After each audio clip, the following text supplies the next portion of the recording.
Hi, thank you very much for stopping by. Bamboo Betty here. It's rainy and it's cold and there's a storm coming outside, so there's no gardening today or any day by the look of it. So I thought I'd stay inside in the warm and the dry and show you one of my favourite recipes from my past life as an international herb mogul.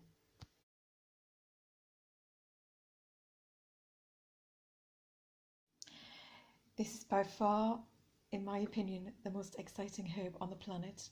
This is tarragon, fresh and dried. And I'm going to share with you a little bit of history and my favourite recipe. So, here we go.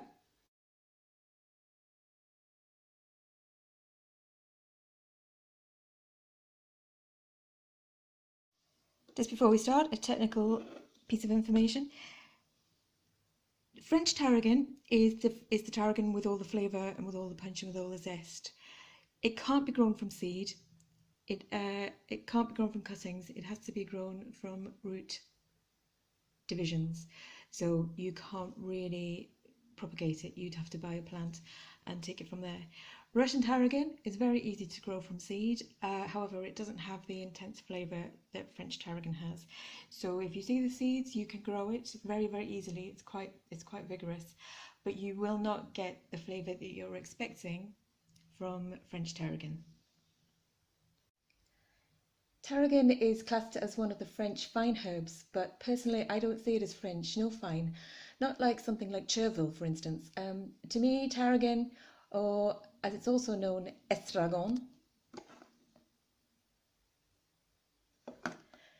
tastes like a Mexican freedom fighter from the past. Bear with me. It's such a strong, dark and handsome herb. When it's fresh, it sort of grips you by the tongue, and when it's dried, it warms your heart. It's my favourite herb by a mile. Who wouldn't want a tall, dark, handsome, tongue-gripping, heartwarming Mexican freedom fighter served on a bed of warm couscous for dinner?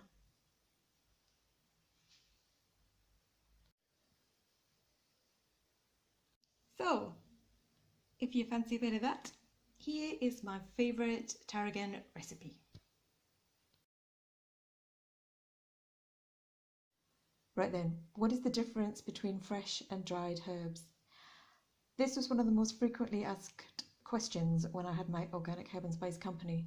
Usually fresh herbs will taste higher and dried herbs will taste lower, meaning fresh is often more tangy and zingy, sort of lemony, and dried will very often be deeper, more aromatic and intense.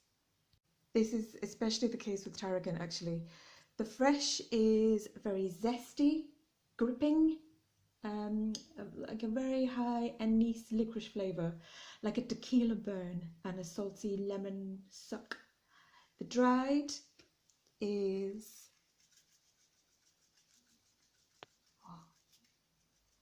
it's chocolatey, passionate. It sort of fills your head with a heavy elixir of a barroom steeped in mature tequila, cigar smoke and revolution.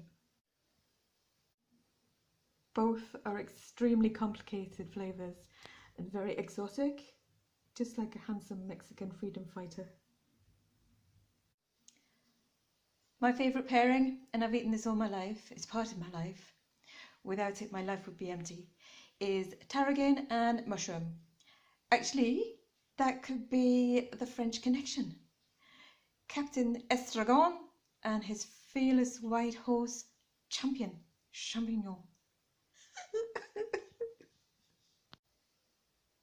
So what you'll need, ingredients, any will do, any type will do, just what you've got or what's easiest for you to get, is tarragon, fresh or dried, champions, mushrooms,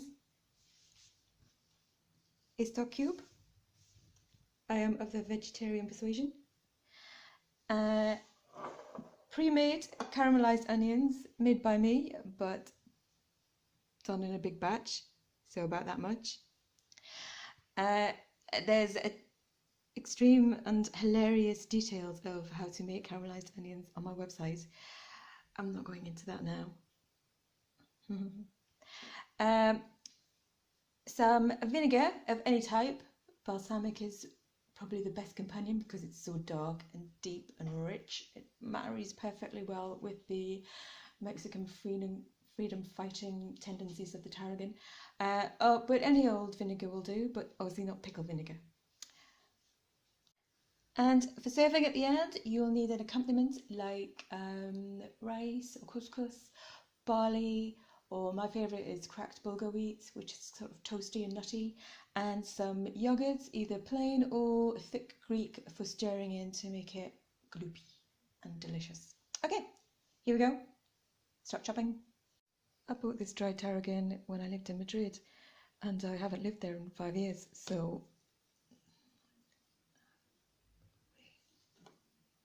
what's that? 2008. Not wrong with that. Right, I brushed the muck off the mushrooms and I've sliced them, and now I'm going to fry them very gently with the pre-caramelized onions. If you do not have pre-caramelized onions, you'll have to do them first. Good luck with that.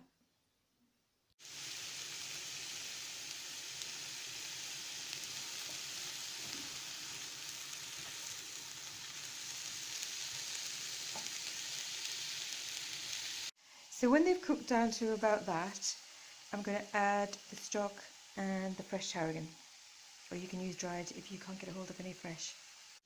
Here we go. I'm only going to use half a stock cube with this because they're quite salty, and there aren't that many mushrooms really. I have pulled off a lot of the tarragon from about 4 stalks. Obviously you don't want to use these because they're too tough. So there's still quite a lot left, and I've got some ideas for other dishes that you can do with the excess at the end. There we go. I've torn it off, torn it up, and now I'm going to put it in. Okay, here we go.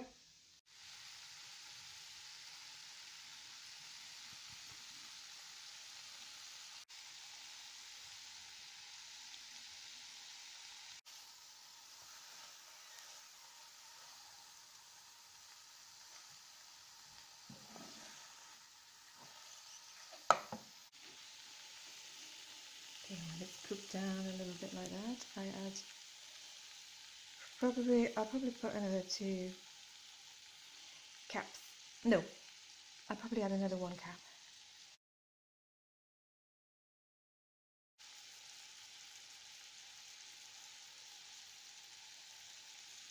Oh.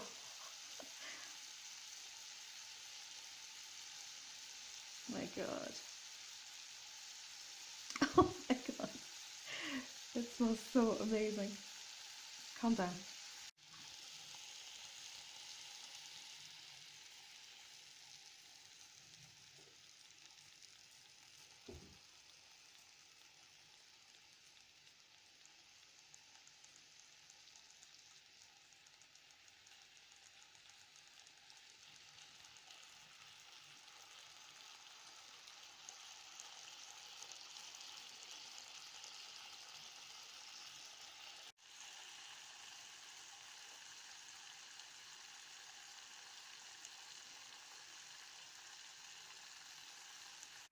Captain Estragon, your dinner is ready.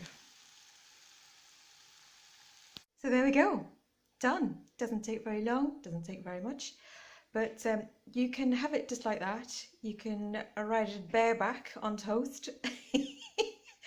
Or you can stir in some yogurt to make it like a thick, creamy, a bit like a stroganoff sort of vibe, but obviously not Russian because it's French tarragon and it's Mexican mushrooms. Very cosmopolitan. So yeah, my mouth's watering. So you can have it like that, or you can have it as a base. So to this you can add cooked barley, rice, and stir that in and make a sort of risotto, and then add the yogurt at the end, and that's amazing. Or you can blend it and make a pate, or you can blend it and then add some milk to it and some water and reheat it and have a soup. And there you go. That's my favourite recipe of all time. Viva Capitaine Estragon! Bye bye!